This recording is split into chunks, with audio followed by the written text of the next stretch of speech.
দাঁড়া দাঁড়া দাঁড়া, এত দাই দাই করে কই যা স্যান্ডেল ম্যান্ডেল এইভাবে নিয়ে এত উরুস তোর কি হয়েছে?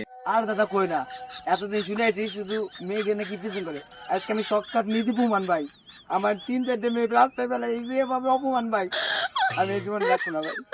এই দাঁড়া দাঁড়া দাঁড়া, ওইদিকে যাই তুই কি করবি? ওইদিকে যাস। দাদা তাড়াতাড়ি সময় নাই, আমার ইমার্জেন্সি যাইতে হবে দাদা, আমি আর পারতেছি না দাদা। এই দাঁড়াও দাঁড়াও, এত তাড়াও রাখিস, ওই পাশে যায় তুমি কি করবা? কি করবেন কোন, তাড়াতাড়ি কোন, আমি আর পারতেছি না দাদা। তো তুমি ওই পাশে যাই কি করতে চাও?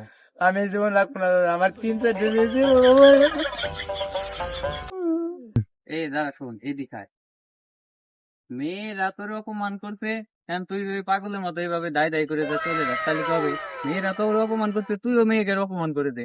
তাহলে আমি কি করবো দাদা? তুইও তাহলে এখন অপমান করে দিয়ে মেয়েটারে। তাহলে আমি বোন করে দিয়ে আসবো? তাহলে দাদা আমার একটু আশীর্বাদ করো দাদা। তো তাস তো দাঁড়া আজকে, দাঁড়া, আমার অপমান করছিস না।